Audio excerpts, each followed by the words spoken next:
It starts with one thing, I don't know why. It doesn't even matter how hard you try. Keep that in mind, I designed this rhyme to explain in due time. All I know, time is a valuable thing. Watch it fly by as the pendulum swings. Watch it count down to the end of the day. The clock takes life away, it's so unreal. Didn't look out below, watch the time go right out the window. Trying to hold on, didn't even know I wasted it all just to watch you go. I kept everything inside, and even though I tried, it all fell apart. What it meant to be will eventually be a memory of a time when I tried so hard and got so far, but in the end, it doesn't even matter. I had to fall to lose it all, but in the end, it doesn't even matter. One thing, I don't know why. It doesn't even matter how hard you try. Keep that in mind, I designed this rhyme to remind myself how I tried so hard. In spite of the way you were mocking me, acting like I was part of your property, remembering all the times you fought with me, I'm surprised it got so. Things aren't the way they were before. You wouldn't even recognize me anymore.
Leading up to the war, the devastation of the Great War, as World War I was known at that time, had greatly destabilized Europe and in many aspects.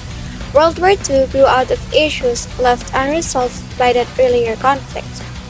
In particular, political and economic instability in Germany and lingering resentment over the harsh term imposed by the Versailles Treaty fueled the rise to power of Adolf Hitler and National Socialist German Workers' Party, abbreviated as NSDAP in German, and the Nazi Party in English. What events led up to World War II? Hitler's invasion of Poland in September 1939 drove Great Britain and France to declare war on Germany, marking the beginning of World War II. Over the next 6 years, the conflict would take more lives and destroy more land and property around the globe than any previous war. Which specific aspect of World War I was continued and flared in World War II? The major causes of World War II were numerous. Although many other effects caused Germany to start World War II, the major and main reason was the Treaty of Versailles, which came from World War I. This shows that World War II was directly impacted by World War I and was a straight continuation. Technology of War, 1918 to 1939. The Germans acquired this critical albeit subtle lesson from World War I, whereas the Allies believed that their triumph validated their methods, weaponry, and leadership, and the French and British armies were sluggish to incorporate new weapons, methods, and doctrines throughout the interwar era. As a result, the British Army had no armored divisions in 1939, and French tanks were deployed in small packs throughout the infantry regiments. The Germans, on the other hand, began to construct new tank formations on a practical basis after the rearmament effort began in 1935. Warfare technology had also altered dramatically between 1918 and 1939 in the air. Military aircraft had grown in size, speed, and range, and warships capable of joining the fastest surface of ships were created for operations at sea. The dive bomber was one of the new types of aircraft we choose. all countries built fast-flowing monoplane fighters. These aircraft were mainly flying platforms for 8 to 12 machine guns mounted in the wing. Light and medium bombers were also created for strategic bombardment of towns and military strongholds. The prospect of bomber assaults on both military and civil objectives prompted England to manufacture radar. Radar made it possible to identify the location, distance, height, and speed of a nearby aircraft regardless of the weather. When war broke out in September 1939, Britain possessed a warning network of radar systems that could detect when opposing planes were coming.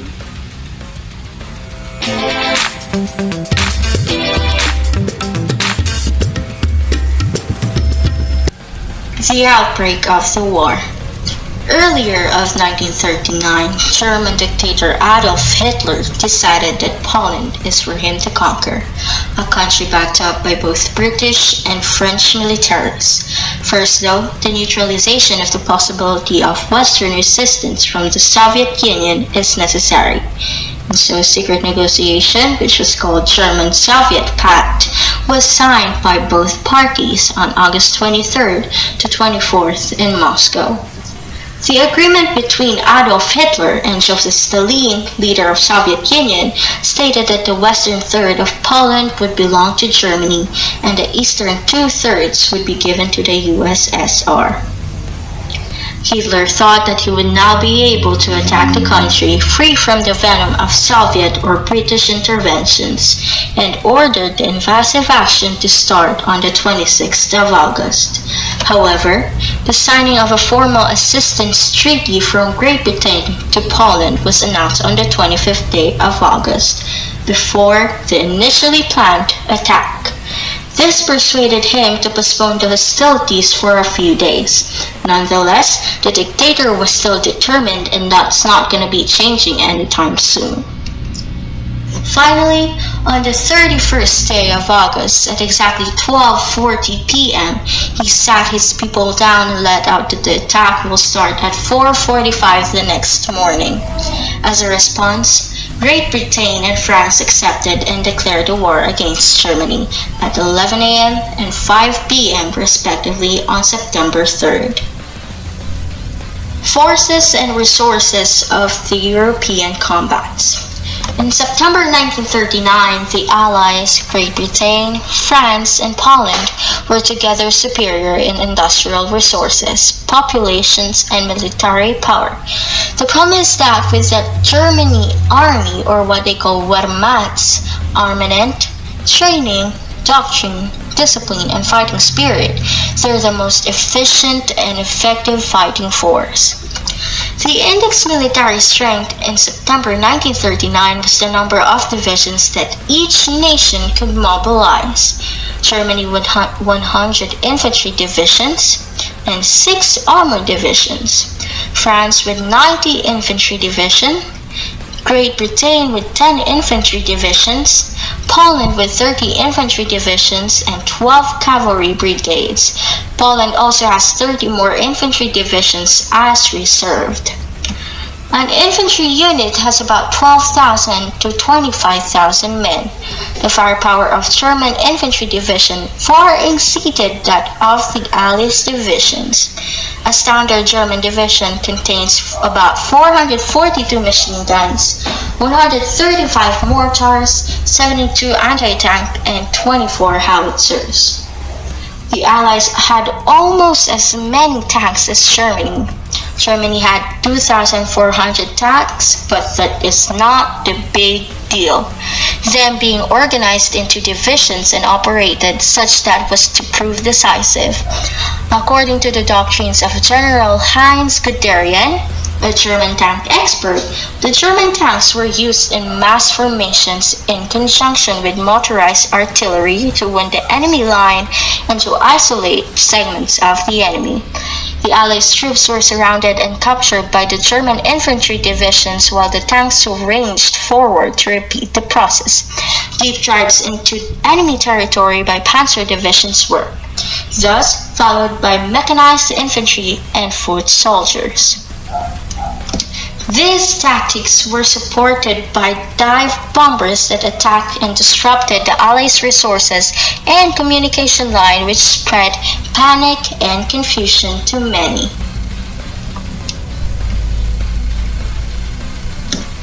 The German Air Force in 1939 was also the best of its kind.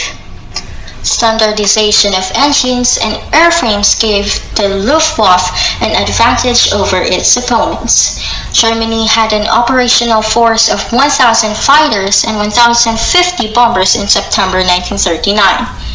The Allies actually had more planes than Germany did, but their strength was very different and scattered. Some were even obsolescent. Britain, which was held back by the rearmament program, was producing a modern fighter in 1939, the Hurricane. A higher performance fighter, which are called Spitfire, was just coming into production and only joined the wars in 1940. The value of French Air Force was reduced by the number of outdated planes in its order of battle, 131 of 634 fighters, and nearly all 463 bombers. France was desperately trying to buy aircrafts from the US, which were more advanced. At sea, the odds against Germany were much better in September 1939 than August 1914.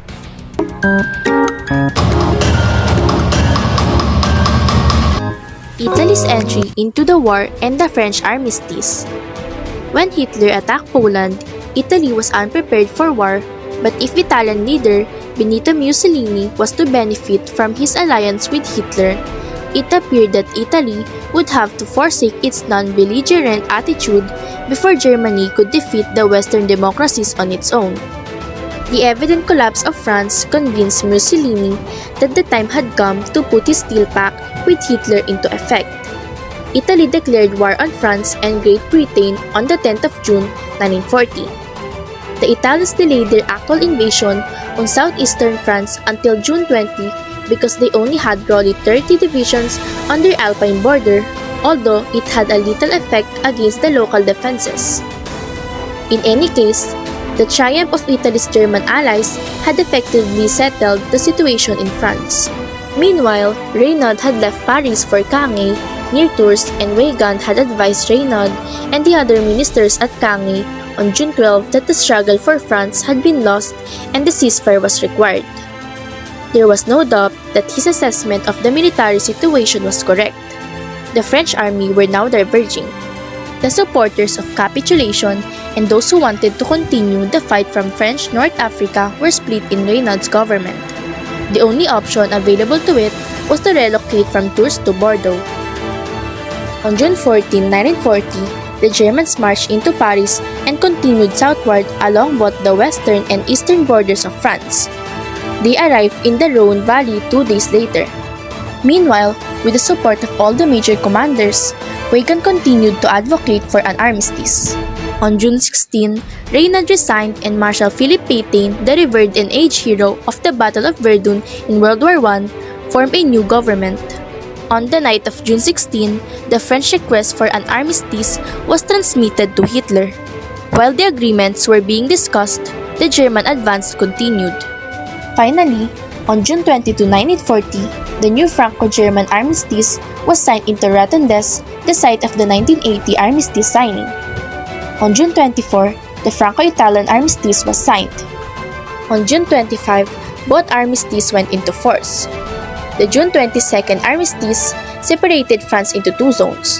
One will be under German military occupation, while the other will be completely under French control. The occupied zone included all of the northern France from the northwestern frontier of Switzerland to the Channel, as well as the strip reaching from the lower southward along the Atlantic coast to the western end of the Pyrenees. The unoccupied zone included just 2/5 of France's area, the southeast. The French Navy and Air Force were to be neutralized, but the Germans were not obligated to take them. The Italians gave the French exceptionally favorable terms. The only French territory they claimed was a small border tract that their men had successfully captured since June 20. Meanwhile, starting on June 18, General Charles de Gaulle, whom Reynaud had dispatched on a military mission to London on June 5, began broadcasting appeals to France's war to continue. Because the formidable French Navy remained after France's defeat in June 1940, the British faced a serious naval crisis. Strategically, it was critical for the British that these French ships did not fall into German hands because doing so would have tipped the balance of naval power decisively in favor of the Axis. The Italian Navy was now at war with Britain as well. The British chose to immobilize the French ships because they were suspicious of pledges that they would only be used for supervision and minesweeping. As a result, on July 3, 1940, the British took all French ships in British-controlled ports with barely minor resistance. However, when British ships emerged off Mers El Kebir next to Oran on the Algerian coast and ordered that the important French naval force there join the Allies or sail out to sea, the French refused to submit, which caused the British to eventually open fire, damaging the battleship Dunkirk, destroying the Britannia, and crippling several other ships. Petain's government, which had taken up residence in Vichy on July 1, had diplomatic relations with the British on July 4. The Constitution of France's Third Republic was abolished in the following 8 days, and a new French state was established under Petain's sole authority. The few French colonies that supported General de Gaulle's Free French cause were tactically irrelevant. The Battle of Britain. With France under his control, Hitler could now focus his forces on Germany's last remaining opponent, the Great Britain, which was shielded from the German army by the English Channel. Hitler issued a command on July 16, 1940, directing the development and, if necessary, execution of an invasion plan for Great Britain. Given Britain's massive military, an amphibious assault of Britain would only be feasible if Germany could gain control of the air in the war zone. Consequently, to that end, Luftwaffe Chief Göring issued the Eagle Day Directive on August 2, laying out a plan of attack in which a few massive airstrikes would destroy British air power, paving the way for the amphibious invasion codenamed Sea Lion. Victory in the air battle for the Luftwaffe would have exposed Great Britain to invasion and occupation. The success of the Royal Air Force, RAF, Fighter Command prevented this and in turn established the conditions for the Britain's survival, the continuation of the war, and Nazi Germany's final defeat. The conflict was fought between very minor troops. To defend the country, the British deployed 600 frontline fighters. Around 1,300 bombers and dive bombers, as well as 900 single-engined and 300 twin-engine fighters were made available by the Germans. From Norway to the Cherbourg Peninsula, in northern coastal France, these were based in an arc surrounding England. The Battle of Britain began in June and July 1940, reached its peak in August and September, and ended in the winter of 1940 to 1941 with the so-called Blitz. The Luftwaffe had no systematic or consistent plan of action during the campaign. At times, it attempted to establish a blockade by destroying British shipping and ports. At other times, it attempted to destroy Britain's fighter command by combat and bombing ground installations. And at other times, it sought direct strategic results by attacking London and other populous centers of industrial or political significance. The British, on the other hand, had planned for the type of conflict that really occurred. Fighter Command had enough notice of where and when to order their fighters units to withstand German bombing raids because to their radar early warning system, which was the most advanced and operationally adapted in the world. Furthermore, the Spitfire, though still in poor quantity, was unmatched as an interceptor by any aircraft in any other air force. The British fought not only with the rare advantage of greater equipment and undivided goal, but also against an enemy torn in object and forced to fight at a tactical disadvantage by circumstance and lack of competence.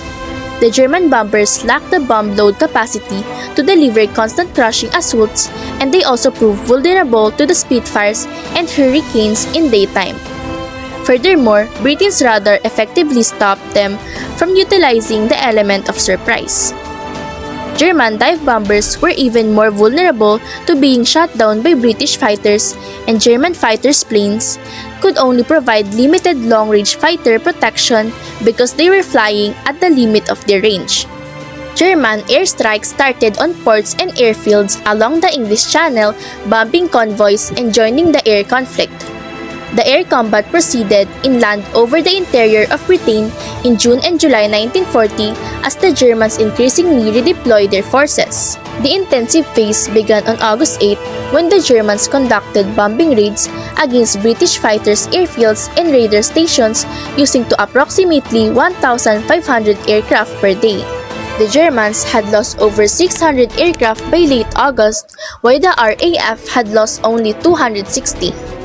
However, the RAF was losing badly needed fighters and experienced pilots at an alarming rate, and its effectiveness was further hampered by bombing damage to the radar stations.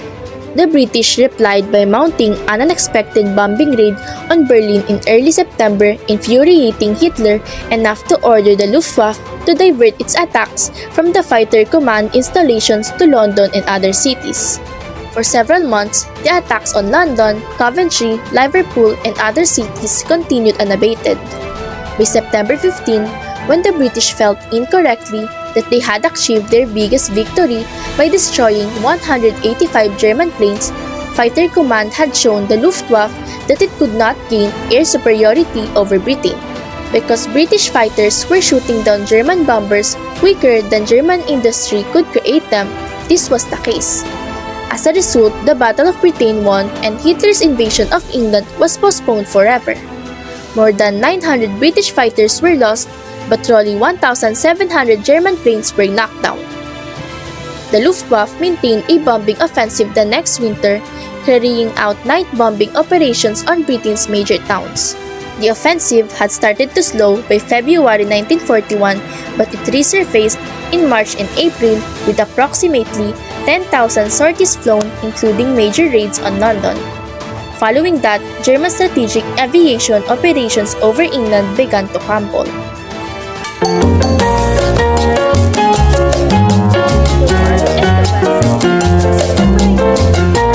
To June 1940. During the campaign Germany held in Poland, they kept on 22 divisions in the west for their terrorist guard against the French, who had almost 5 times as many divisions mobilized. General Maurice Gustave Gamelin, the French commander-in-chief, proposed an advance against enemy through neutral Belgium and the Netherlands to have a room to exercise his military machines. He was overruled. However, the French assaults on the 100-mile stretch of available front along the Franco-German frontier had barely dented the German defense when the destruction of Poland prompted the recall of Gamelin's advanced divisions to defensive position in the Maginot Line. From the October 1939 to March of the next year, successive plans were developed for the counteraction in the event of a German offensive through Belgium, all of them based on the assumptions that the Germans would come across the plain north, or Namur, not across the hilly and wooded Ardennes. The Germans would indeed have taken the route foreseen by the French if Hitler's desire for an offensive in November 1939 had not been frustrated. On the other hand, by bad weather, and on the other, by the hesitations of his generals. But in March 1940, the bold suggestion of General Erich von Manstein that an offensive through the Ardennes should, in fact, be practicable for tank forces was adopted by Hitler despite orthodox military opinion. Meanwhile, Hitler's immediate outlook had been changed by considerations about Scandinavia. Originally, he had intended to respect Norway's neutrality. Then the rumors leaked out, prematurely, of British designs on Norway, as in fact, Winston Churchill, First Lord of the Admiralty, was arguing that mines should be laid in Norwegian waters to stop the export of Swedish iron or the galley ware to Germany through Norway's rail terminus and port of Narvik. The British cabinet, in response to Churchill, authorized at least the preparation of a plan for a landing at Narvik. And in mid-December 1939, A Norwegian politician, Vidkun Quisling, leader of a pro-Nazi party, was introduced to Hitler. On January 27, 1940, Hitler ordered plans for an invasion of Norway for use if he could no longer respect Norway's neutrality. After the Francis failed intention of interrupting German invasion of Poland, the Western powers of the Germans were so inactive regarding to land operations that journalists began speaking derisively over the next 6 months of the Phoney War. At sea, on the other hand, the period was in way more eventful. German U-boats sank the British aircraft carrier Courageous on September 17 and the battleship Royal Oak on October 14. The U-boats' main warfare, however, it was against merchant shipping. In the first 4 months of the battle, they managed to sink more than 110 vessels. In surface warfare at sea, the British were on the whole more fortunate than Germans. A German battleship in the Atlantic, Admiral Graf Spee, sank 9 ships before coming to an end, having sustained and inflict damage in an engagement with 3 British cruisers off the Rio de Plata on the 13th of December 1939. She made off to Montevideo and obtained leave to spend 4 days there for repairs. The British mustered reinforcement for the 2 cruisers still capable of action after the engagement, the Ajax and the Achilles, and brought the Cumberland to the scene in time. But December 17th, when the Graf Spee put to sea again, her crew scuttled her a little way out of the harbor before the fight could be resumed.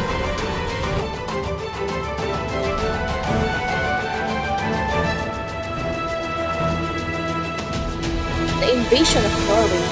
British plans for landing on the Norwegian Cass in the 3rd week of March 1940 were temporarily postponed. Prime Minister Neville Chamberlain was by that time convinced that some aggressive action ought to be taken, and Paul Reynaud, who succeeded Edouard Daladier as France Premier on March 21, was the same opinion.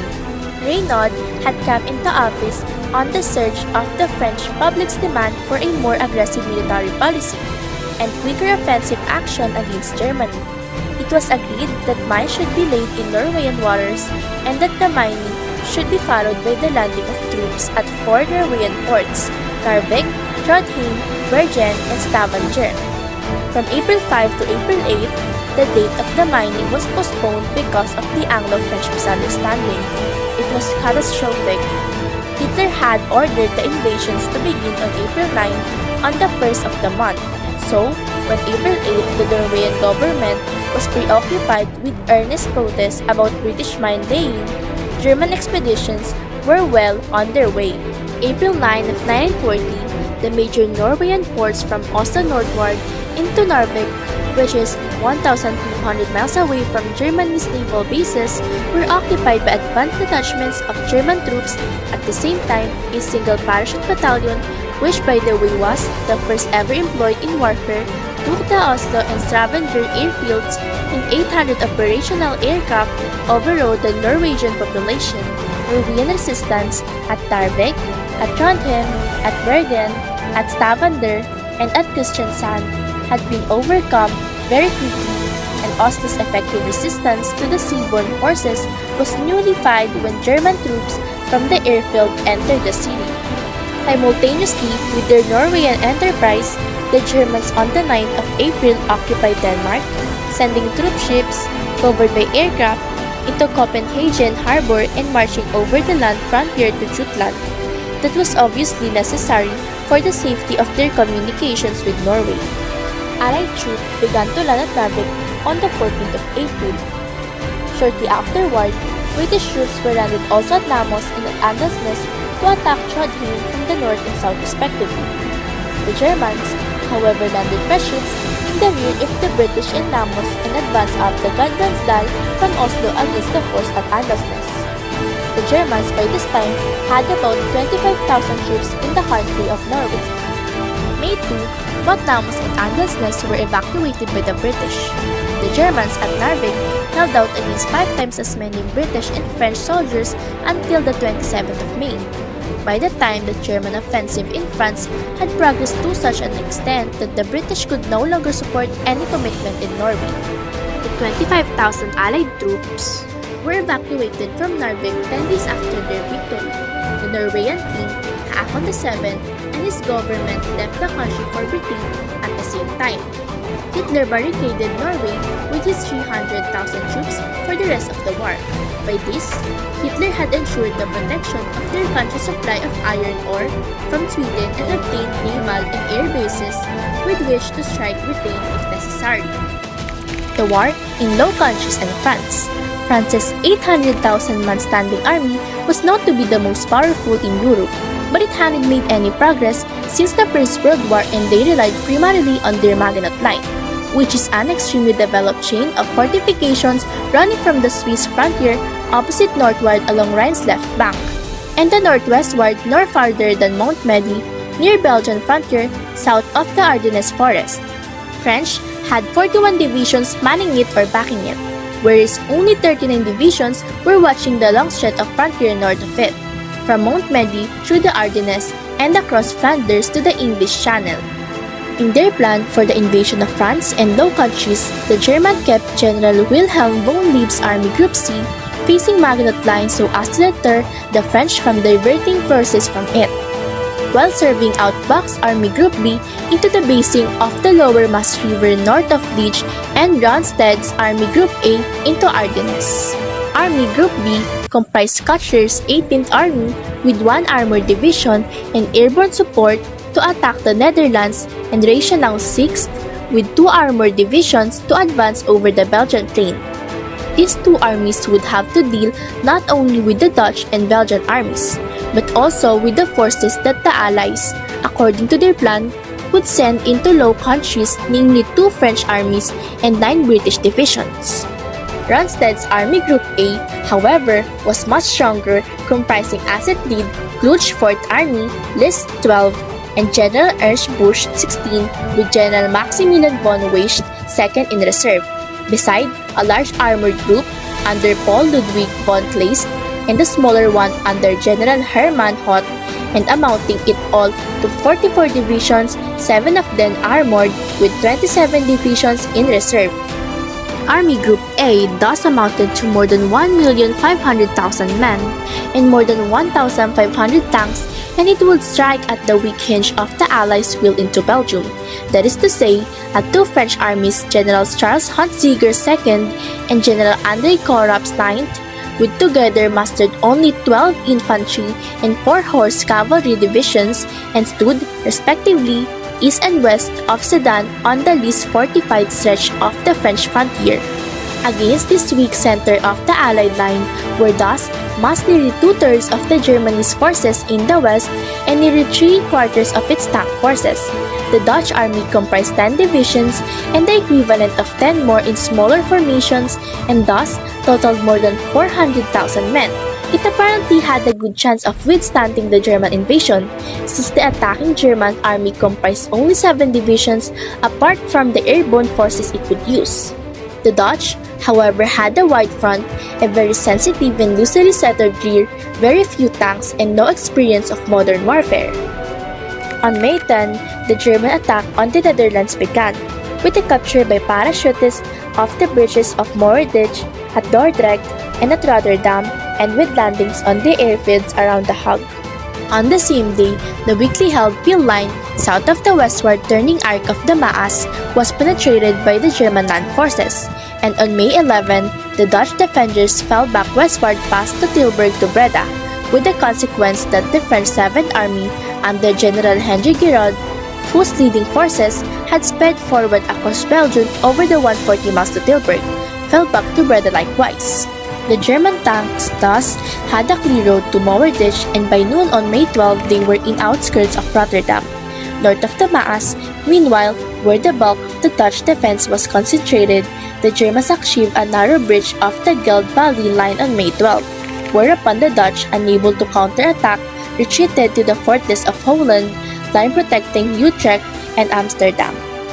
Queen Wilhelmina and her government left the country for England on May 13, and the next day, the Dutch Commander-in-Chief, General Henry Gerard Winkelmann, surrendered to Germans who had threatened to bomb Rotterdam and Utrecht as places in the front line of fighting if resistance continued. In fact, Rotterdam was bombed after the capitulation by 30 planes through a mistake in the German signal communication.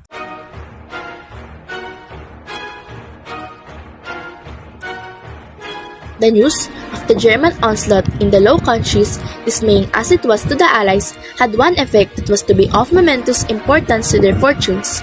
Chamberlain, whose half-hearted conduct of the war had been bitterly criticized in the House of Commons during the debate of May 7 to 8 on the campaign in Norway, resigned office in the evening of May 10 and was succeeded as Prime Minister by Churchill, who formed a coalition government. For the first phase of the invasion of the Belgian plain north of Liege, Reichenau had 4 army and armored corps and only 500 aircraft troops, but he also had massive cooperation from the German Luftwaffe, whose dive bombers and fighters played a major role in breaking down the Belgian defenses. West of the Maastricht Appendix of indefensible Denmark, separating Belgian territory from Germany, the fortress of Eben Emael, immediately opposite Maastricht and the line of Albert Canal, constitute the Belgians' foremost defensive positions. May 10, German airborne troops landed in gliders on the top of fortresses and bridges over the canal. On May 11, Belgium's front was broken. Germany's tanks take Liege from the back, while the Belgians made the general retreat to the Antwerp-Namur or Darley line. May 15, without a successful defense against Germany's attack, Gamelin ordered the abandonment of the position because events further to the south had made it strategically untenable. The chances for success of the German offensive against France hinged on a German advance through the hilly and dense Ardennes forest, which the French considered to be impassable to tanks, but the Germans did succeed in moving their tank columns through the difficult belt of country by means of an amazing feat of staff work. While the armored divisions used such roads through the forest were available, infantry divisions started alongside them by using field and woodland paths and marched so fast across country that the leading ones reached the Meuse River only a day after the armored divisions had. The decisive operations in France were those of France's Army Group A. Clay's tanks on May 10 took only 3 hours to cover the 30 miles from the eastern border of independent Luxembourg to the southeastern border of Belgium. On May 11, the French cavalry divisions were thrown back over the same Meuse River. By the evening of May 12, the Germans were across the Franco-Belgian frontier and overlooking the Meuse River. The defenses of this sector was the least fortified stretch of the whole French front.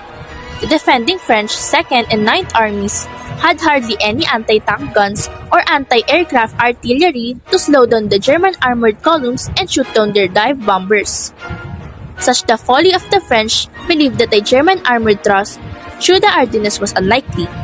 On May 13, Clay's forces achieved a threefold crossing on the Meuse River. At Sedan, wave after wave of German dive bombers swooped on the French defenders of the south bank. The German troops were able to push across the river in rubber boats and on rafts. The tremendous air bombardment was a decisive factor in the crossings. 8,000 aircraft supported Clay's forces, while few French aircraft intervened in a gallant but hopeless effort to aid their troops on the ground. Next day, Guderian widened the Sedan bridgehead and beat off French counterattacks. On May 15, he broke through the French defenses into open country, turning westward in the direction of the English Channel. On May 16, his forces swept on west for nearly 50 miles. His superiors tried to put on the brake, feeling the rapid progress was hazardous, but the pace of the German drive upset the French more, and their collapse spread as Reinhardt's corps joined the pressure. When more German tanks crossed the Meuse between Givet and Namur, the bridge of the French front was 60 miles wide. Driving westward down the empty corridor between the Sambre and the Aisne rivers, Guderian's tanks crossed the Oise River on May 17 and reached Amiens 2 days later. Giraud, who on May 15 had superseded Corrupt in command of the French 9th Army, was frustrated in his desperate plan of checking the Germans on the Oise and Claist, meanwhile by lining the Aisne progressively with tanks until the infantry came up to relieve them, was protecting the southwestern flank of the advance against the danger of a counter-offensive from the south. Indeed, when the Germans, on May 15, were reported to be crossing the Eisner River between Rethel and Laon, Gimlin told Reynaud that he had no reserves in the sector and that the Paris might fall within 2 days' time. Thereupon, Reynaud thought he postponed his immediate decision to move the government to Tours, summoned General Maxime Weygand from Syria to take Gimlin's place as commander-in-chief, but Weygand did not arrive until May 19. The tanks of Guderian's were at Abbeville on May 20, and by May 22, he turned northward to threaten Calais and Dunkirk, while Reinhardt, swinging south of the British, back at Arras, headed for the same objectives by which the British Expeditionary Force could be evacuated.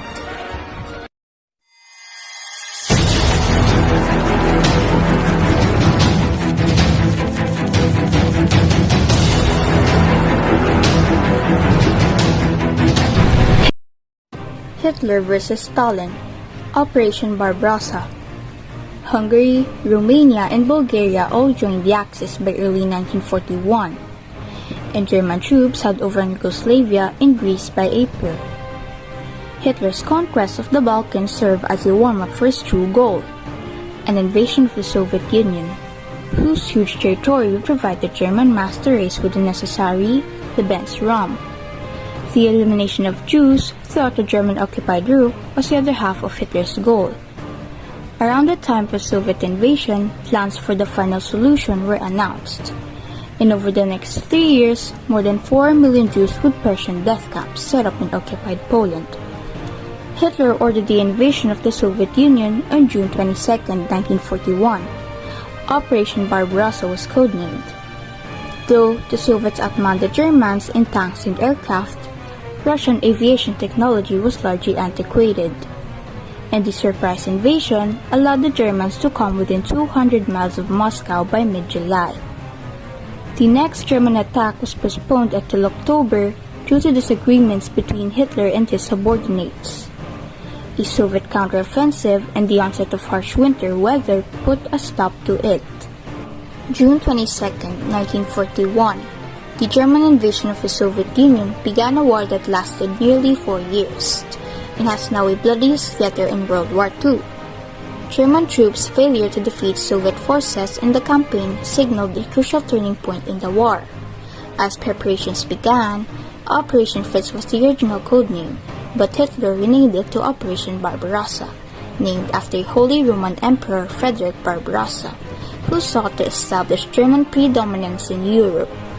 Hitler's long-standing interest in overthrowing the Soviet regime increased. He was very suspicious of the intentions of the Soviet leader, Joseph Stalin, and he began to feel that he could not wait to complete the conquest of the Western Europe, as he had originally planned before facing the Soviet Union. Pearl Harbor and the Japanese expansion to July 1942. The aircraft carrier led by Admiral Nagumo Chuichi traveled east undetected by any U.S. surveillance until it reached a point 275 miles north of Hawaii. According to Yamamoto's plan, a total of 360 aircraft including dive bombers, torpedo bombers, and fighter were launched in 2 waves at the massive U.S. naval station at Pearl Harbor on Sunday, December 7, 1941. At the time, the base could accommodate 70 U.S. combat ships, 24 auxiliaries, and 300 planes. The Americans were caught off guard, and all 8 battleships in the harbor were attacked.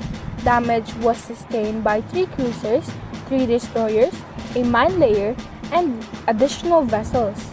Over 1,140 troops were wounded, and 2,330 servicemen were killed. However, the Japanese attack failed in one essential respect. The Pacific Fleet 3 aircraft carrier, which was at sea at the time of the attack, escaped harm, and this became the basis of the U.S. incipient Pacific defense. Damage to shore installations and all storage facilities is avoided. The attack on Pearl Harbor was launched without warning by the Japanese. The United States Congress declares war on Japan on December 8. The fall of Singapore. Meanwhile, on February 8 and 9, three Japanese divisions had landed on Singapore Island, and on February 15, they compelled the 90,000 robust British, Australian, and Indian garrison there, below Lieutenant General A.E. Percival, to surrender. Singapore changed into the essential British base within inside the Pacific and were seen as unassailable because of its robust seaward defenses.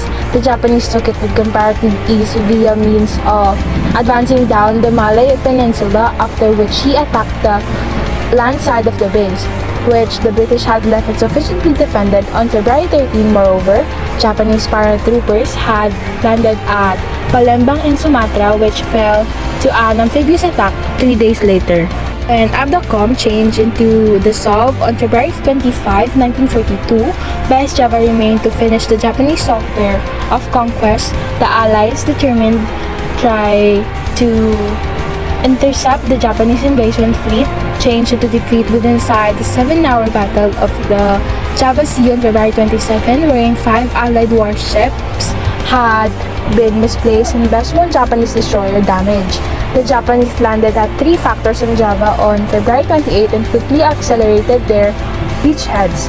On March 9, the 20,000 Allied troops in Java surrendered.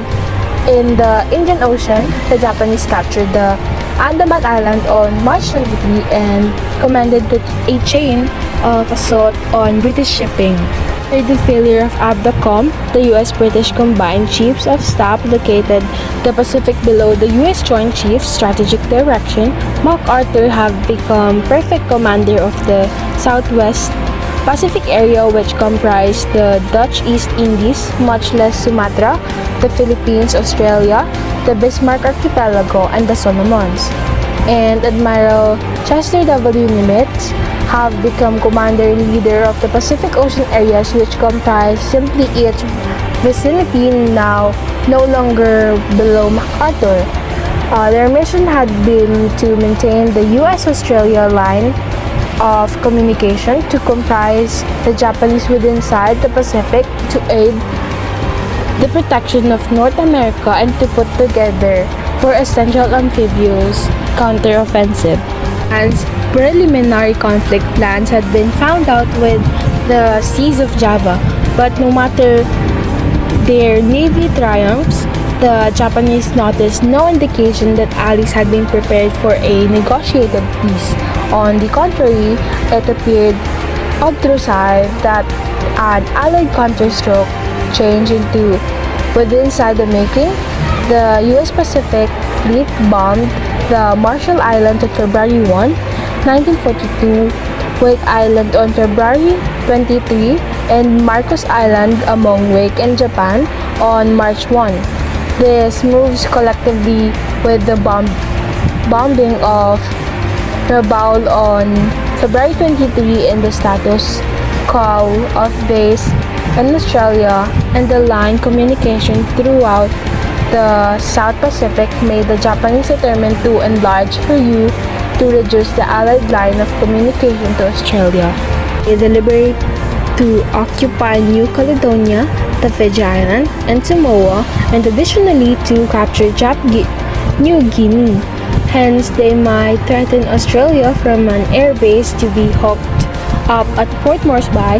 They deliberate additionally to seize Midway Island within inside the North Pacific and to set up air base within inside the Aleutians.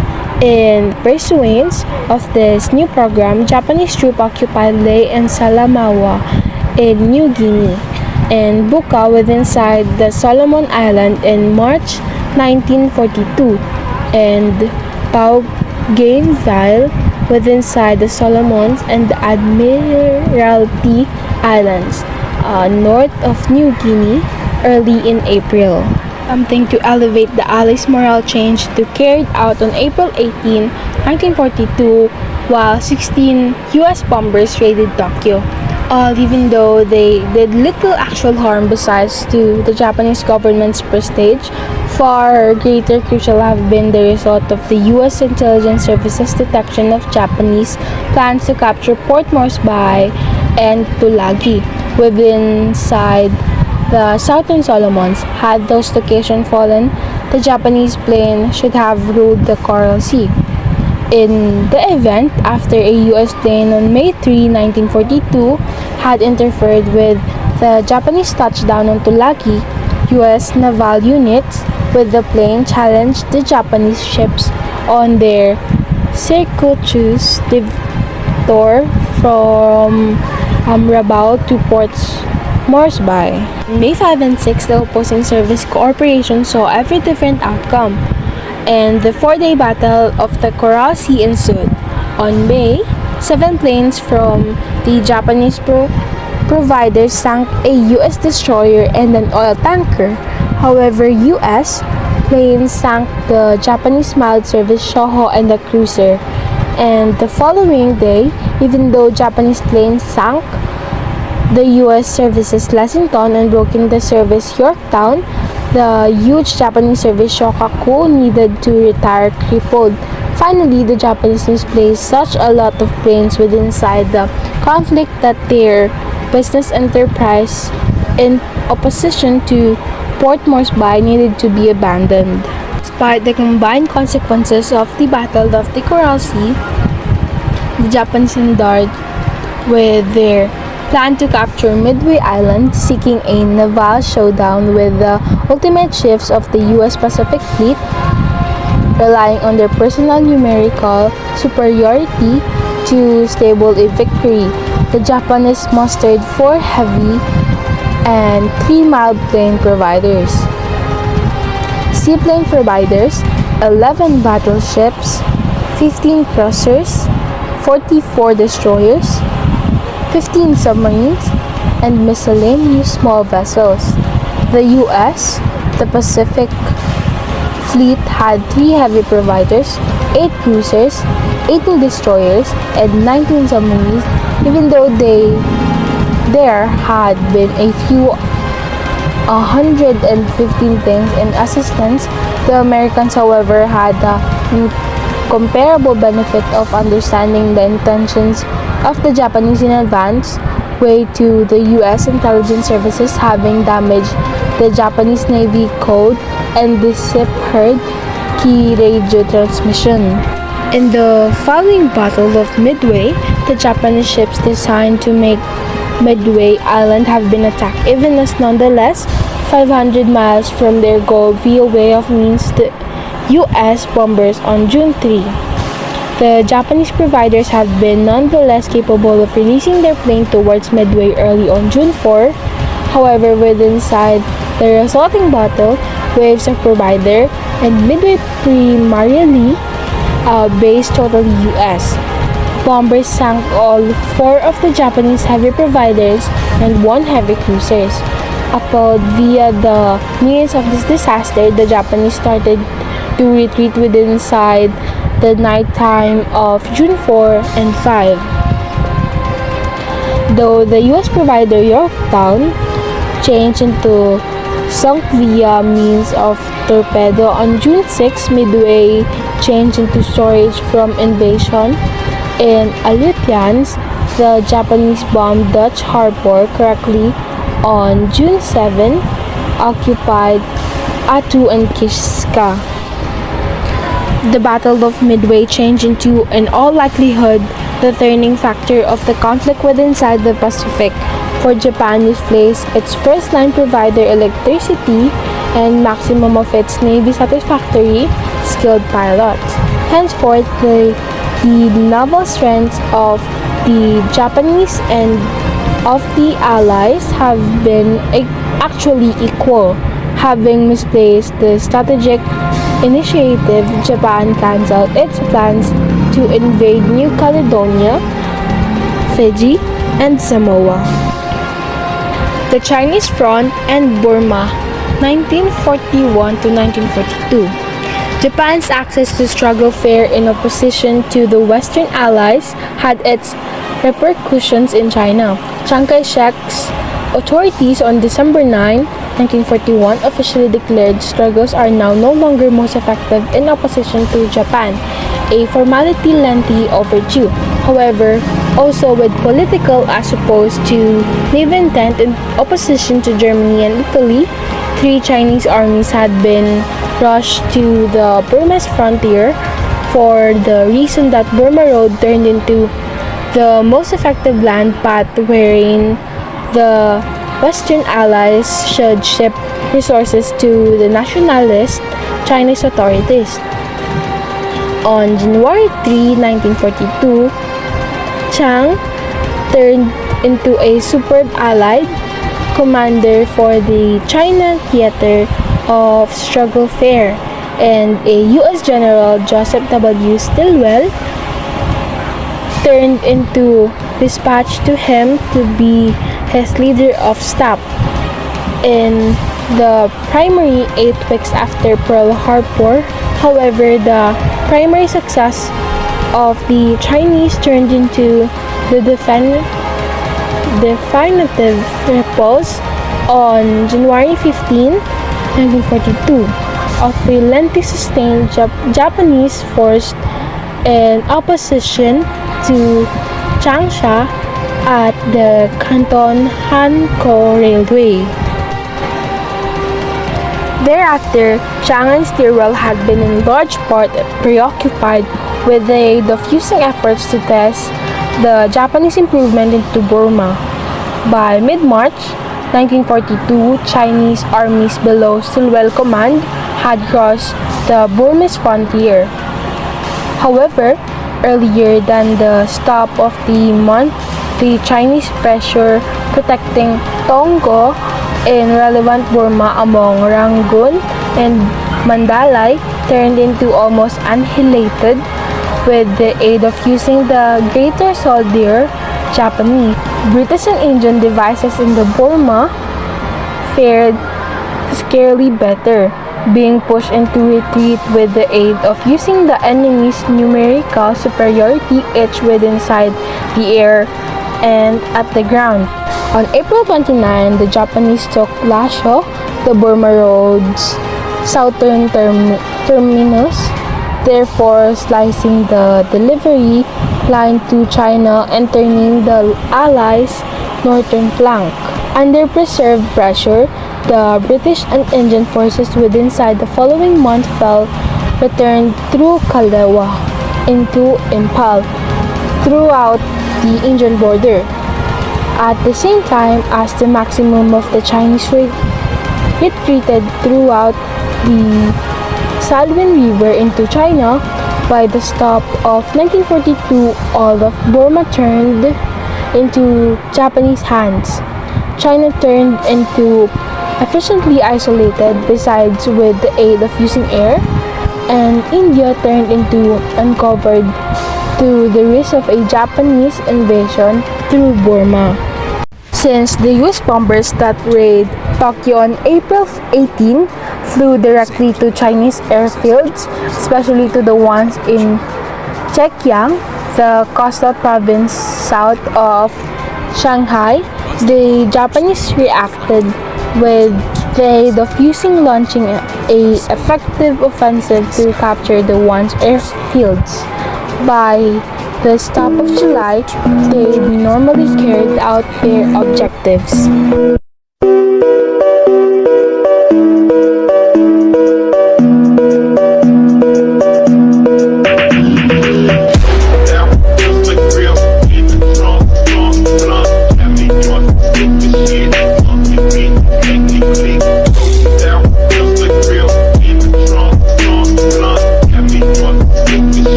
Toward Allied victory in World War II. In North Africa, British and American forces had defeated the Italians and Germans by 1943. An Allied invasion of Sicily and Italy followed, and Mussolini's government fell in July 1943, though Allied fighting against the Germans in Italy would continue until 1945. On the Eastern Front, a Soviet counteroffensive launched in November 1942 ended the bloody Battle of Stalingrad, which had seen some of the fiercest combat of World War II. The approach of winter, along with dwindling food and medical supplies, spelled the end for German troops there, and the last of them surrendered on January 31, 1943. On June 6, 1944, celebrated as D-Day, the Allies began a massive invasion of Europe, landing 156,000 British, Canadian, and American soldiers on the beaches of Normandy, France. In response, Hitler poured all the remaining strength of his army into Western Europe, guaranteeing Germany's defeat in the east.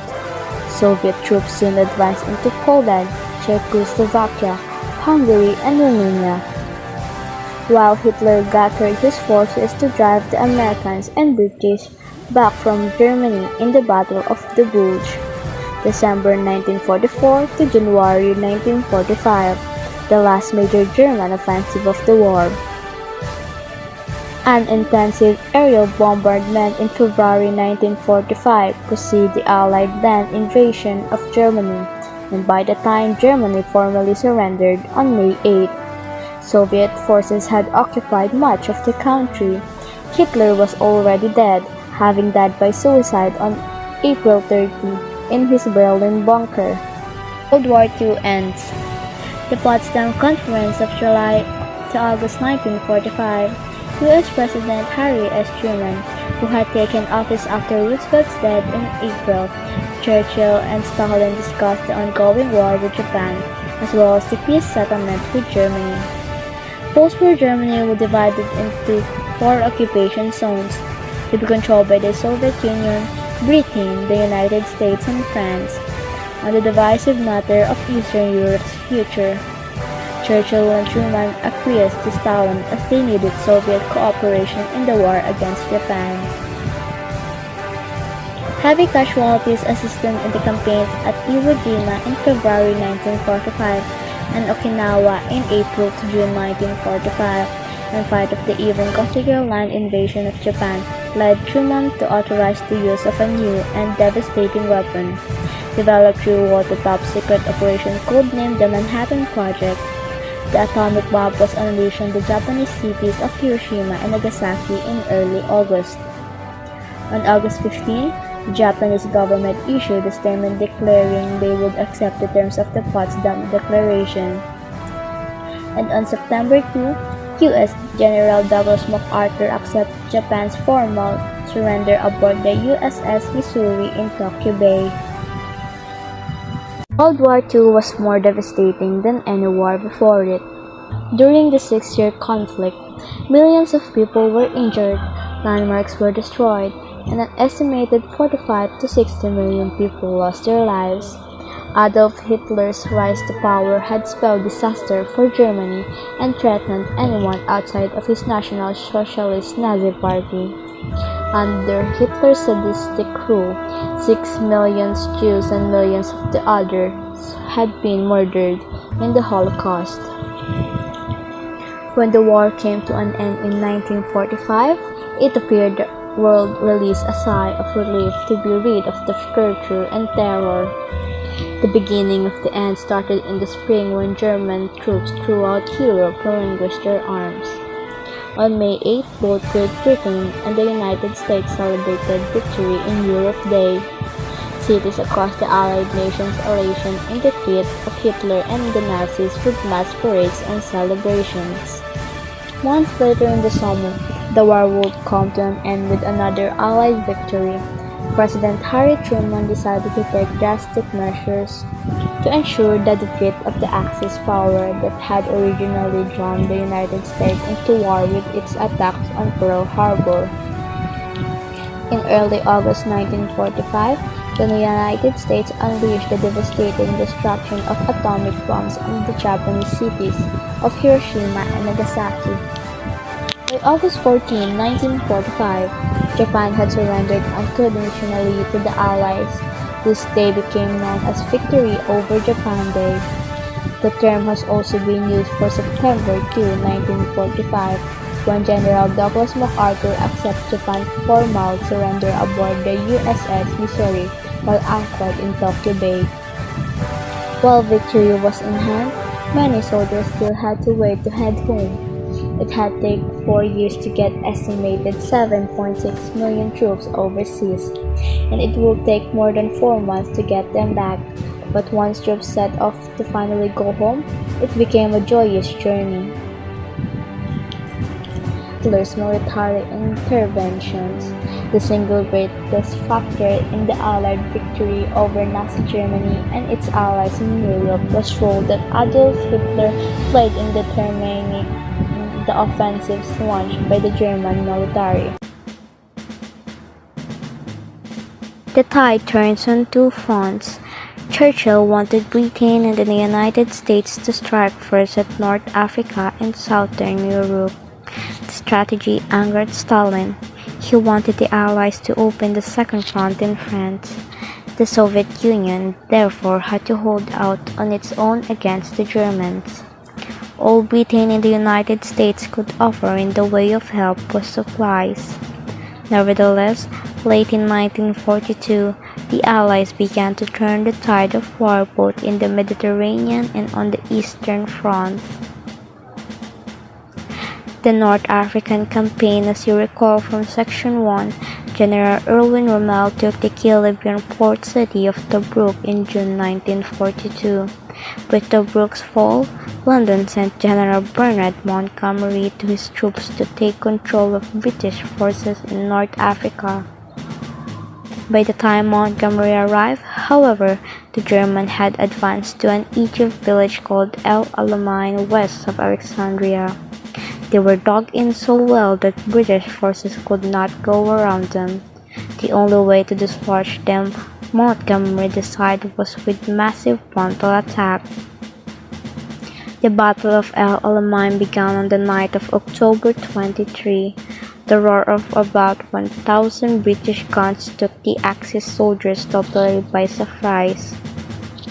They fought back fiercely and held their ground for several days. By November 4, however, Rommel's army had been beaten. He and his forces fell back. As Rommel retreated west, the Allies launched Operation Torch. On November 8, an Allied force of more than 100,000 troops, mostly Americans, landed in Morocco and Algeria. American General Dwight D. Eisenhower led his force, caught between Montgomery's and Eisenhower's armies. Rommel's Africa Corps was finally crushed in May 1943.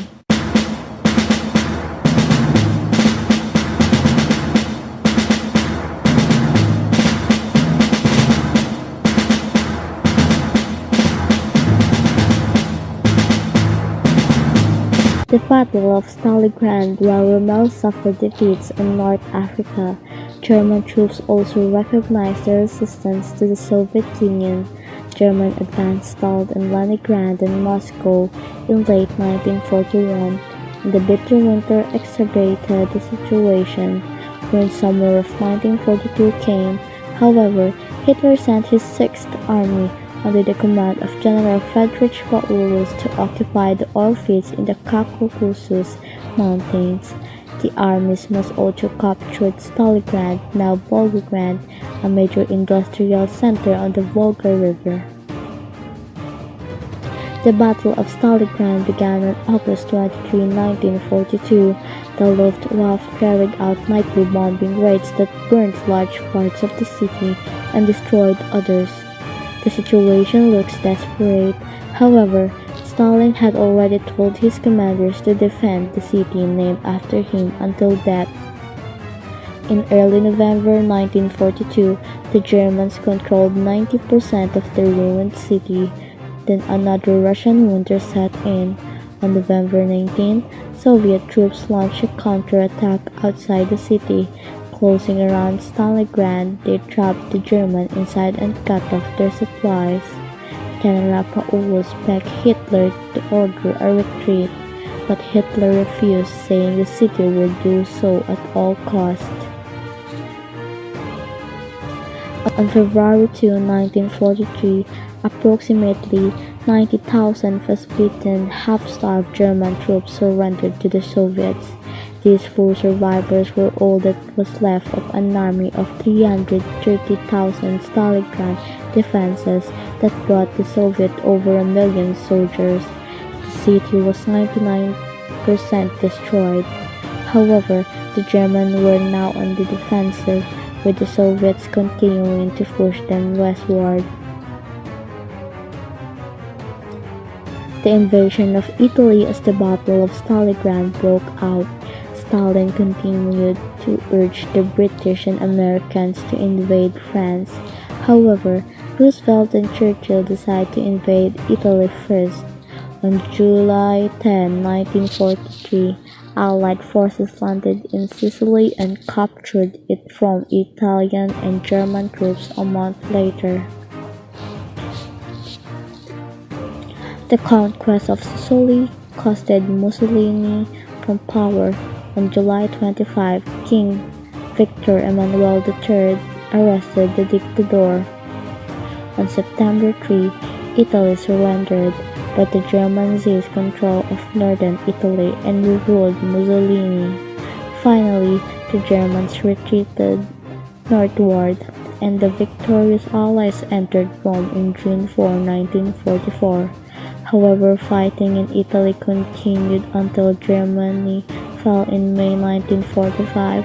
On April 27, 1945, the Italian resistance ambushed German trucks near the northern Italian city of Milan.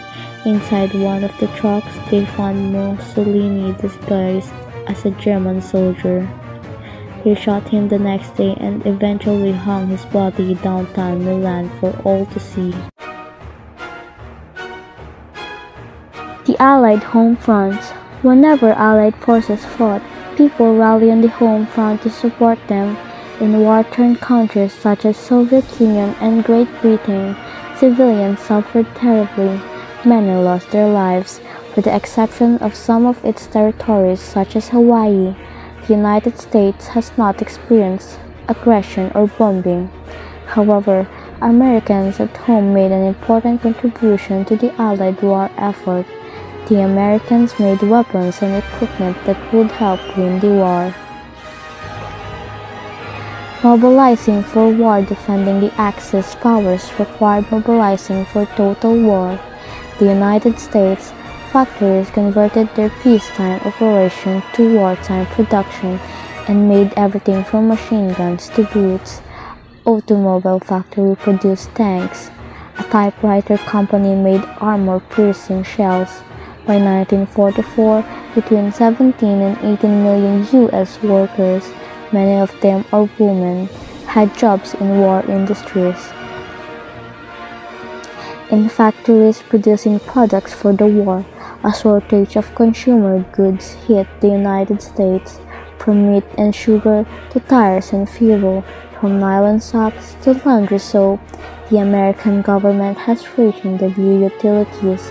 Setting the speed limit to 35 miles per hour also helped to save fuel and rubber. In European countries directly affected by the war, the rationing was more drastic. To inspire the people to do more, the Allied governments conducted very effective propaganda campaigns. In the Soviet Union, a young Moscow man collected enough scrap metal to make 14,000 artillery shells. And a Russian family used their life savings to buy a tank for a Red Army. In the United States, young people saved their pennies and bought government war stamps and bonds to help finance the war. War limits civil rights. Government propaganda also had a negative impact. After Pearl Harbor, a wave of prejudice emerged in the United States against Japanese Americans. Most of them live in Hawaii and the West Coast. The bombing of Pearl Harbor frightened the Americans. This fear, driven by government propaganda, turned against Japanese Americans. They were suddenly seen as the enemy. On February 19, 1942, President Roosevelt issued an executive order calling for the internment of Japanese Americans because they were considered a threat to the country. In March, The military began gathering aliens and sending them to relocation camps. Camps are restricted military areas located far from the coast. Such location, it was thought, would prevent these enemies' aliens from aiding the Japanese invasion. However, two-thirds of these interns were Nisei, native-born American citizens whose parents were Japanese. Many of them volunteered for military service and bravely fought for the United States, even as their families remained in the camps.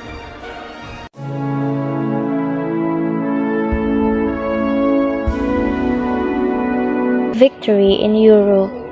While the Allies were dealing with issues in the home front, they also were preparing to push toward victory in Europe. In 1943, the Allies began secretly building an invasion force in Great Britain. Their plan was to launch an attack on German-held France across the English Channel. The D-Day invasion in March 1944. The invasion was ready. Thousands of planes, ships, tanks, and landing craft, and more than 3 million troops await orders to attack. General Dwight D. Eisenhower, the commander of this enormous force, planned to attack the coast of Normandy in northwestern France. The Germans knew there was an impending attack, but they don't know where it will launch. To maintain Hitler's prediction, the Allies built a large dummy army with its own headquarters and equipment. This fake army seems to be preparing to attack the French seaport of Calais. Codename Operation Overlord, the invasion of Normandy was the largest land and sea attack in history. The attack began on June 6, 1944, known as D-Day. At dawn that day, British, American, French, and Canadian troops fought toward a 60-mile stretch of beach in Normandy. The Germans dug with machine guns, rocket launchers, and cannons. They looked refuge beyond concrete walls 3 feet thick. Not surprisingly, the Allies suffered heavy casualties. Of the American forces alone, more than 2,700 men died on the beaches that day. Despite the heavy defeat, the Allies held the beachhead. Within a month of D-Day, more than 1 million additional troops landed. Then on July 25, the Allies broke through the German defenses near St. Lo, and the 3rd United States Army, led by General George Patton, broke out. Despite the heavy defeat, the Allies held the beachhead. Within a month of D-Day, more than 1 million additional troops landed. Then on July 25, the Allies broke through the German defenses near St. Lo. The 3rd United States Army, led by General George Patton, broke out.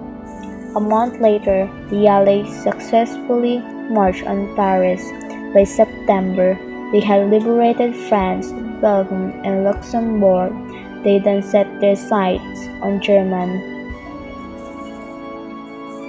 The Battle of the Bulge. As Allied forces moved towards Germany from the west, the Soviet army advanced towards Germany from the east. Hitler now faces a war of 2 fronts.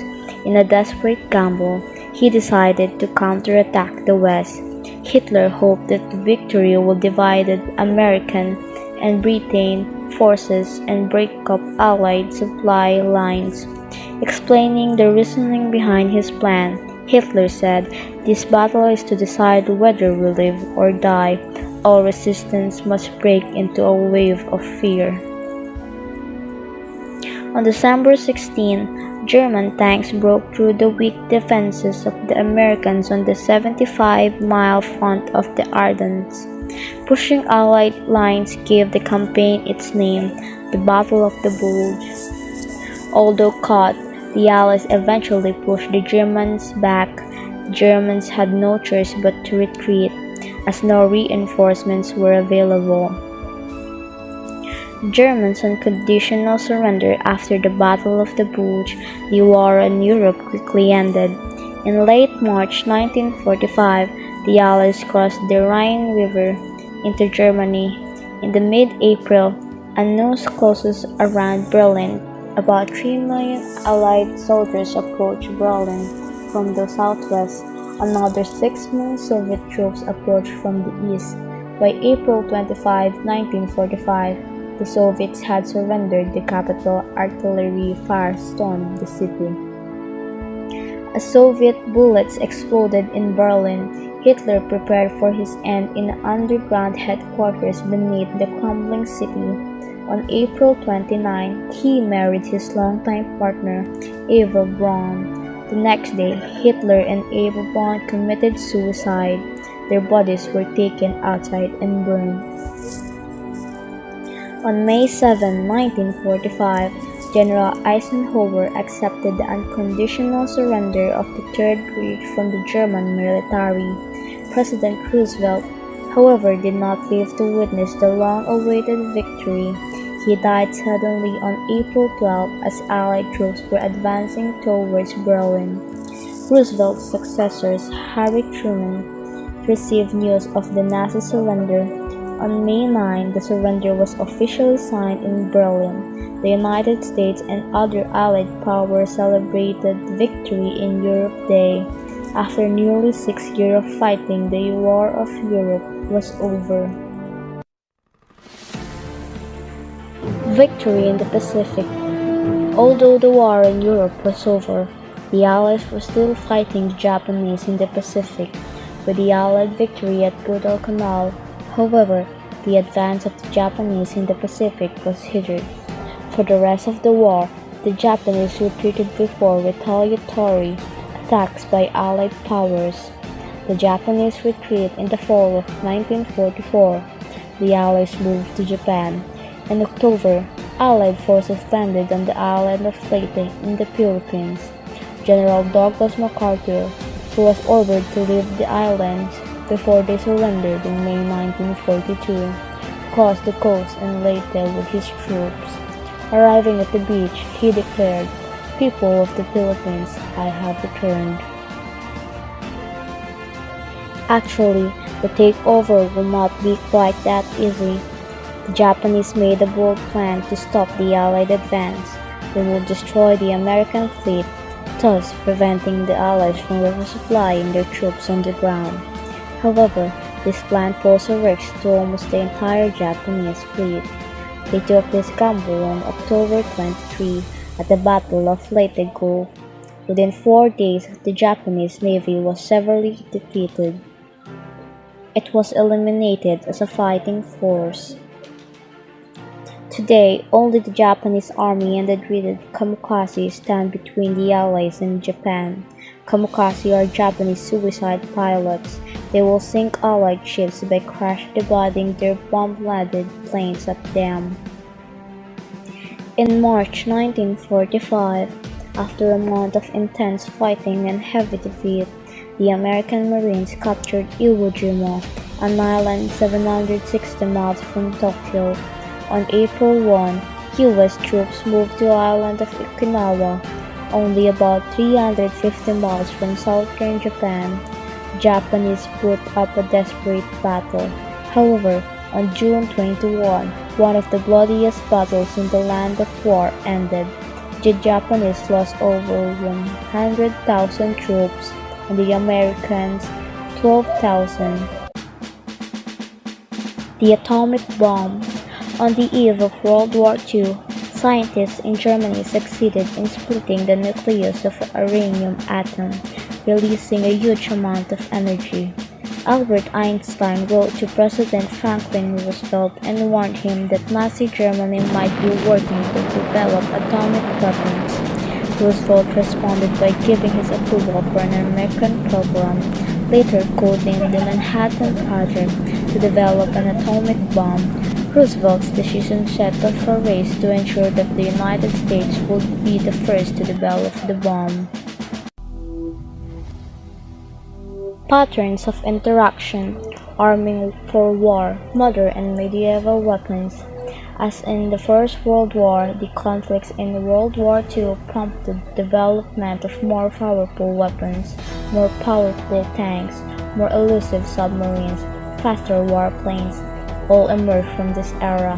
From ancient times to the present, the pattern remains the same. Each new weapon causes other nations to develop weapons with similar or greater force. This pattern results in a deadly race for a real weapon, for example, the atomic bomb. Japanese surrendered after Okinawa. The next stop of the Allies was Japan. President Truman's advisors informed him that the invasion of Japan's homeland could cost 500,000 lives of the Allies. Truman has to decide whether to use a powerful new weapon called the atomic bomb or A-bomb. Most of his advisors felt that its use would bring the war to the quickest possible end. The bomb was developed by the top-secret Manhattan Project, led by General Leslie Groves and Chief Scientist J. Robert Oppenheimer. Truman first learned of the existence of the new bomb when he became president. 5, 4, 3, 2, 1.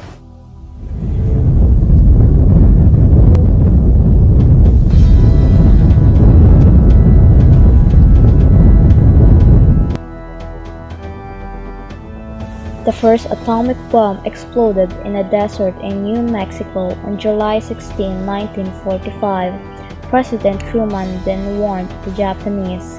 He told them that unless they gave up, they could expect a rain of destruction from the wind. The Japanese did not answer. So, on August 6, 1945, the United States dropped an atomic bomb on Hiroshima, a Japanese city of nearly 350,000 people. Between 70,000 and 80,000 people died in the attack. 3 days later, on August 9, a second bomb was dropped on Nagasaki, a city of 270,000. More than 70,000 people were killed instantly. The radiation fallout from the two explosions killed many more. The Japanese finally surrendered to General Douglas MacArthur on September 2. The ceremony took place overseas on the United States battleship Missouri in Tokyo Bay. With the surrender of Japan, the war ended. Now, the ending of World War II in 1945. On June 6, 1944, the Allied landed in Normandy. They opened a second front in Europe, and in the Ardennes in the winter of 1944-45, West Germany's abortive offensive, which marked the Third Reich's final push in the West. The Red Army proceeded from the east and successfully claimed all the territory under its control for the Soviet sphere, and in Berlin the Allied armies converged. On April 30, 1945, Adolf Hitler committed suicide, and on May 8, the war in Europe totally ended. In July to August 1945, at the Potsdam Conference, President Harry S. Truman, Churchill, and Stalin talked about the ongoing war with Japan and also the peace settlement with Germany. After the war, Germany would be divided into 4 occupation zones, to be managed by the Soviet Union, Britain, the United States, and France. On the divisive matter of Eastern Europe's future, Churchill and Truman acquiesced to Stalin as they needed Soviet cooperation in the war against Japan.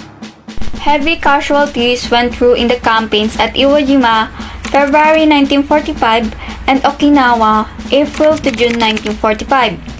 Truman led to authorize the use of the latest and destructive weapons for fear of the even costlier land invasion of Japan. Developed during a top-secret operation code named the Manhattan Project on the Japanese cities of Hiroshima and Nagasaki, the atomic bomb was released in early August. The Japanese government issued a statement on August 15 announcing they would accept the terms of the Potsdam Declaration, and on September 2, World War II officially ended when U.S. General Douglas MacArthur accepted Japan's formal surrender aboard the USS Missouri in Tokyo Bay. Japanese installations throughout the Pacific were ruined or destroyed by the American island hopping campaign, while bypass islands were let to wither on the vine.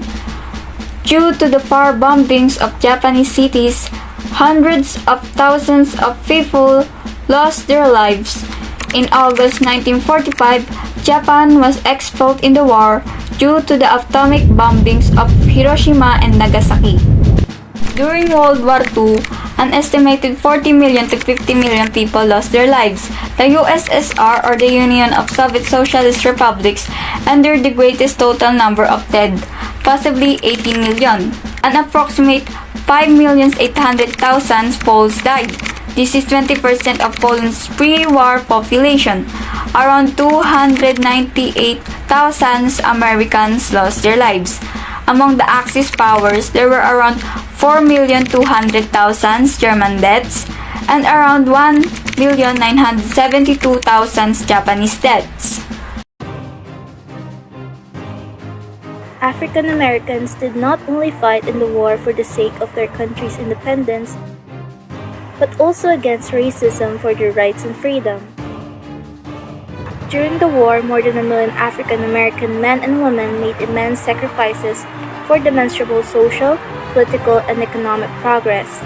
Local black communities participated enthusiastically in wartime initiatives and increased their aspirations for social development.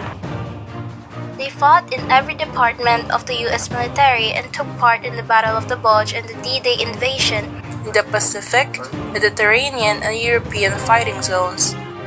An enormous number of African Americans enlisted in the Army and Navy and were the first to serve in the Marine Corps after 1798.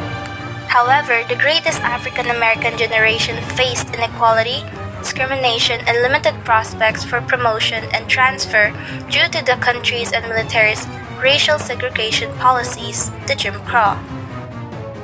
Even though the United States Selective Service and Training Act of 1940 prohibited racial discrimination, African Americans were only permitted into units and training facilities specifically designated for their racial category. Soldiers of both races did not serve in the same military units. Each unit would consist entirely of white or black soldiers. Discrimination and amendments in the military. The Jim Crow Law. Between the conclusion of Reconstruction in 1877 and the start of the Civil Rights Movement in the 1950s, Jim Crow laws enforced and imposed racial segregation in the southern border states. The Jim Crow system was more than just a set of racist laws, as it maintained blacks at the bottom of the social ladder with the use of violence if necessary. The idea or rationalizations underpinned the Jim Crow system. Whites were superior to blacks in all areas, including but not limited to intelligence, morality, and civilized behavior. The 1940 United States Selective Training and Service Act. On September 16, 1940, the first peacetime draft in U.S. history was established. The draft was compulsory for all men aged 21 to 35. Senator Robert Wagner and Representative Hamilton Fish of New York proposed an amendment that stated, within the limits of the quota determined, any person, regardless of race or color, shall be afforded opportunity to volunteer for induction in the selection and training of the men under this act, and in the interpretation and execution of the provisions of this act. There shall be no discrimination against any person on account of race and color. The Executive Order 8802. President Franklin D. Roosevelt issued Executive Order 8802 on June 25, 1941, restricting racial discrimination in the defense industry. This order barred discrimination in the military industry and formed the Fair Employment Practices Committee in reaction to the March on Washington movement's threat of protest. After officially issuing the Executive Order 8802, the march was called off. The Nurse Training Bill. Frances Payne Bolton, an Ohio congresswoman, offered an amendment to the Nurse Training Bill in June 1943 to prohibit racial bias. After Mabel Stupers, Executive Secretary of the National Association of Colored Graduate Nurses, lobbied for a modification in the Army Nurse Corps' discriminatory practices, the amendment was passed. On the other hand, the Army set a limit of 56 African American nurses that will not be lifted until 1944. The Double V Campaign. The V was the World War II symbol for the Allied powers, uniting their war effort to gain victory for democracy over the Axis nation's tyranny. Black journalists and activists used the slogan to gather support for African Americans' equality, representing a triumph for democracy abroad and victory against racism in America. The campaign emphasized the troops' contributions to the war effort while also exposing the prejudice they face while fighting for rights and liberties. However, the Jim Crow laws and practices in the United States continued to deny African Americans their full citizenship rights, including equal employment opportunities and access to homes, schools, and public amenities. The Tuskegee Airmen. The Tuskegee-trained 99th Pursuit Unit was the first African American flight squadron to see action in April 1943. The Tuskegee experiment began in 1932 when syphilis, a dangerous venereal disease, had no recognized cure. 600 African American males in Macon County, Alabama were involved in the research, which intended to examine the disease's complete development after being enticed by the promise of free medical care. Then, Roosevelt's White House announced in September 1940 that the AAC would shortly begin training black pilots. The War Department picked the Tuskegee Army Airfield in Tuskegee, Alabama, which was under construction at that time. It was located in the Jim Crow South and was home to the famed Tuskegee Institute. Eleanor Roosevelt's visit to the airfield in April 1941 propelled the Tuskegee experiment forward significantly. The First Lady was taken on an aerial tour by Charles Topp Anderson, the program's chief flight instructor, and images and footage of the trip helped advertise the program. Benjamin O. Davis Jr., a West Point graduate and the son of the Brigadier General Benjamin O. Davis, was one of the only 2 black commanders in the whole U.S. military, and was one of the 13 members of the inaugural class of aviation cadets in 1941. During World War II, Benjamin O. Davis Jr. was the leader of the Tuskegee Airmen.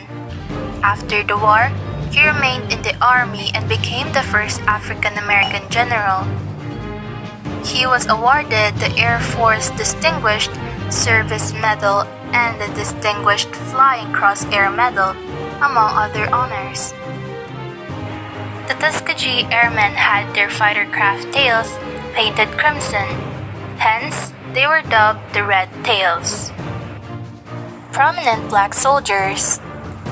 The Pearl Harbor Hero. Even when African Americans were barred from serving in battle, they found methods to stand out. Doris Dory Miller was a steward on board the USS West Virginia on December 7, 1941, when the Japanese bombarded Pearl Harbor. He operated a machine gun throughout the onslaught and took wounded sailors to safety despite never having been trained on the ship's armaments. Miller received the Navy Cross for his heroism, making him the first African American to do so. The U.S. Navy has increasingly deployed black soldiers to sea in combat situations owing to Dory's activities and civil rights campaigning. the destroyer escort USS Mason, the first ship with mostly black crew, was commissioned on March 20, 1944 by the Navy. The 661st Tank Battalion. The 661st Tank Battalion became the first African-American tank team to experience combat in World War II in October 1944. And by the conclusion of the war, the Black Panthers had advanced further east than virtually every other American force, collecting 391 awards for heroism. They fought in France and Belgium, and in Austria they were one of the first American battalions to encounter the Russian army. They also managed to break through Nazi Germany's Siegfried Line, allowing General George S. Patton's soldiers to invade the country. Additionally, all-black 761st Tank Battalion participated in the Battle of the Bulge, and the 92 Infantry Division engaged in the Italian ground battles. Lieutenant Colonel Paul L. Bates, the 761st commanding officer, was fully aware of the pervasive discriminatory sentiments against black soldiers and pushed the battalion to achieve greatness. According to Army historical documents, the 761st Tank Battalion was founded in 1942 with 30 black officers, 6 white officers, and 676 enlisted men. One of those 36 officers was baseball legend Jackie Robinson, who never saw combat in Europe owing to his refusal to give up his seat on a military bus and the ensuing current struggle. Because of the Panther emblems on its uniforms, this majority-black military regiment was dubbed Black Panthers. Whether it was the moniker or the patch, which said, "Come out fighting." Major Charity Adams. After graduating from the inaugural WAAC officer candidate class in 1942, Major Charity Adams became the first African-American woman to be commissioned into the Women's Army Auxiliary Corps. The WAAC was given a 10% quota by Mary McLeod Bethune, a member of President Roosevelt's Black Cabinet and the First Lady. Samuel L. Gravely Jr. The USS PC-1264, which tracked down enemy submarines, was commanded by Gravely Jr. Gravely was the first African-American officer of an active combat U.S. naval ship, and the ship's crew was primarily African-American. Gravely became a vice admiral and served in both the Korean and Vietnam Wars. Federal legislation prohibited black soldiers from fighting with white forces before and throughout the war.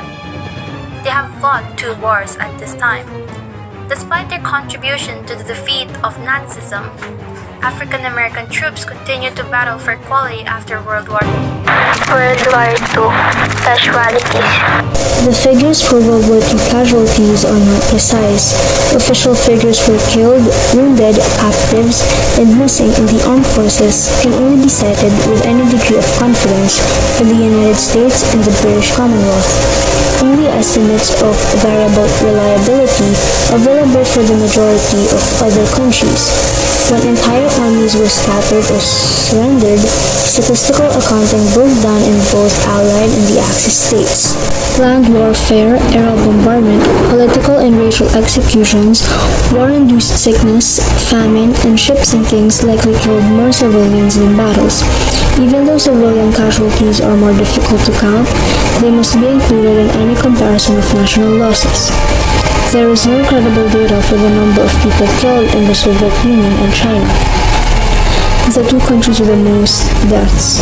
Because of this, estimates of total World War II deaths ranges from 35 million to 60 million, a significant statistical discrepancy. Few have attempted to estimate the total number of those who were injured or incapacitated permanently. Also, there can be no real statistical measurement of the human loss and material cost of World War II. The money cost to governments involved has been estimated at more than $1 trillion, but this figure cannot represent the human misery, deprivation, and suffering, the dislocation of people's economic life, or the sheer physical destruction of property that the war involved. The German aerial bombardment of 1940 to 1941, as well as the later V-bombs and rockets, were devastating to Great Britain, which had escaped the horrors of occupation. On the other hand, Allied bombs flattened German cities, and there was considerable retaliatory devastation, destruction, and pillage during the final invasion of Germany from both east and west. Physical infrastructure devastation was massive, much exceeding that of World War I, when it was mostly limited to conflict zones. France predicted that the whole cost would be 3 times the country's national annual income. Belgium and the Netherlands both had similar amounts of damage to their resources. About 30% of homes in the United Kingdom were destroyed, compared to the 20% in France, Belgium, and the Netherlands. Agriculture suffered greatly in all occupied countries due to the destruction of facilities and farm animals, a lack of machinery and fertilizers, and a staff shortage. The destruction of rail cars, locomotives, and barges, as well as the bombing of bridges and tunnels, utterly interrupted internal transportation systems. By 1945, the economies of Western Europe's continental countries had almost ceased to function. The destruction in Eastern Europe was even greater. 30% of Poland's buildings were destroyed, as were 60% of its schools, scientific institutions, and public administration facilities, while 30 to 35% of its agricultural holdings, and 32% of its mines, electrical power, and industries. Yugoslavia reported that 20.7% of its homes were destroyed. The destruction was considerably more thorough in the battlegrounds of the Soviet Union's western regions. The US has a stronghold in Germany. According to the Strategic Bomb Survey, 39% of dwelling units in 49 of the world's major cities were destroyed or severely damaged. The majority of the commercial areas had been leveled, leaving just suburban rings standing around the damaged cores. Huge number of people were displaced across Europe. More than half of the refugees were displaced persons who had been deported from their homelands to conduct forced labor. Others who stayed at home were physically drained from 5 years of hardship, pain, and malnutrition. Throughout 1945 to 1946, Europe's roadways were clogged with refugees as more than 5 million Soviet prisoners of the war and forced laborers returned eastward to their homeland, and more than 8 million Germans escaped or were transported westward from Soviet-occupied Germany. Thousands of people of almost every European nationality returned home or immigrated to other nations.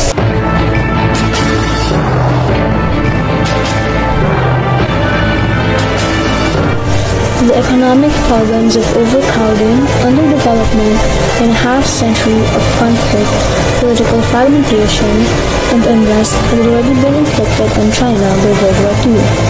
Japanese soldiers occupied nearly the same region as the Axis in Europe, but for a longer period of time. In early 1942, following the Japanese invasion of Burma, the region of China not occupied by the Japanese was effectively cut off from the rest of the world, and its economy teetered on the verge of collapse. Famines, plagues, and civil upheaval were common in both countries, and millions of people were forced to flee their home, some multiple times. Aerial bombing destroyed cities, towns, and villages. Famine was common in India, and the Indian economy was pushed to meet the load imposed on it by the Allied military authorities. The Philippines were subjected to 3 years of Japanese occupation and exploitation, as well as the devastation caused by the Americans' reconquest of the islands in 1944 to 1945. The retreating Japanese wreaked havoc on Manila's harbor, and bombardment destroyed large areas of the city. The damage to urban centers was comparable to that in Germany, according to the Strategic Bombing Survey. In total, 40% of the built-up portions of 66 Japanese cities were destroyed, and over 30% of the country's urban population lost their houses and much of their belongings. The atomic bombs dropped on Hiroshima and Nagasaki, causing unusual and long-lasting damage. The birth of United Nations, the death of colonial empires, and the first steps towards the European Union are all legacies of World War II. New international institutions. Succeeding the League of Nations, which failed to prevent World War II, the United Nations Organization is created in San Francisco on June 26, 1945. Its Executive Security Council has 15 members, 5 of which are permanent and hold veto powers. They represent the victorious nations: Britain, China, France, the Soviet Union, and the United States. The UN has a mandate to guarantee global peace and security and sets up an intervention force dubbed Blue Helmets. On the economic front, the International Monetary Fund was founded in July 1944 to guarantee global financial stability. The World Bank rounds out the trio of new institutions in December 1945 with a mandate to assist the reconstruction of Europe and Japan. Human rights and crimes against humanity. In response to Nazi war crimes, the UN General Assembly adopts the Universal Declaration of Human Rights on December 10, 1948. The concept of crimes against humanity is defined in the Charter of the International Military Tribunal in Nuremberg, which tried Nazi leaders in 1945 to 1946. According to the International Criminal Court, which came into being in 2002, crimes against humanity can include acts committed as part of the widespread or systematic attack directed against any civilian population, murder, extermination, enslavement, deportation, or the forcible transfer of population, torture, and rape. Superpowers face off. The main visitors of the war, the Soviet Union and the United States, moved from being allies to adversaries. From 1945 to 1949, the Communist Party takes over in countries liberated by Moscow's forces. In March 4, 1946, Winston Churchill deplores an Iron Curtain that separates Europe in two. On June 5, 1949, then U.S. Secretary of State George Marshall launches a huge economic aid program for Europe that draws Moscow's ire. The subsequent Cold War lasts until the most communist regime collapsed in late 1989. On April 4, 1949, the Atlantic Treaty Organization is created in Washington to ensure a common defense of Western Europe. On May 4, 1955, Eastern Europe counters with the Warsaw Pact. German and Japan tutelage. After the Third Reich surrenders on May 8, 1945, Germany is divided into 4 zones under control of Britain, France, the US, and USSR. At the Potsdam Conference in August 1945, the Allied powers decided to dismantle Germany's army and confiscate industrial assets to pay for war compensation. In May 1949, three zones under Western tutelage became the Federal Republic of Germany. The following October, the Soviet zone becomes the German Democratic Republic. Full German reunification must wait until 1990. After Japan surrenders in September 1945, it loses some territories. The U.S. drafts a new constitution that takes effect on May 3, 1947. In September 1951, the Treaty of San Francisco returns Japan's sovereignty and its right to self-defense. U.S. forces remain stationed in the country, however. The nuclear threat. On August 6 and 9, 1945, the U.S. drops atomic bombs on Hiroshima and Nagasaki, and Japan swiftly surrenders. The USSR becomes a nuclear power in 1949, followed by Britain in 1952, France in 1960, and China in 1964. Nuclear deterrence, the threat of global destruction, becomes a core defense strategy in Cold War. It continues to represent the foundation of global order. Towards the European Union. The oldest European organization, the Council of Europe, is created on May 5, 1949 by 10 former warring countries to promote democratic stability in Europe. On April 18, 1951, the founding acts of the EU, the Treaty of Paris, created the European Coal and Steel Community with Belgium, France, Italy, Germany, the Netherlands, and Luxembourg as members. By binding their means of production together, France and Germany make it almost impossible to wage warring against each other again. End of colonial empires. The baby boom. After World War II, colonial empires built by Britain, France, and the Netherlands crumble as growing nationalist movements to push for independence. India becomes independent in 1947, Indonesia in 1949, and Vietnam in 1954. From 1945 until 1974, the so-called baby boom, a global surge in births, coincides with sustained global growth that is cut short by oil price spikes in 1973 and 1979. The birth of Israel. After the Holocaust, Jewish refugees moved to Palestine. On May 14, 1948, Britain's mandate over the region expires and David Ben-Gurion immediately declares the independence of the State of Israel. Arab armies move against the new state, and more than 700,000 Palestinians are pushed into exile.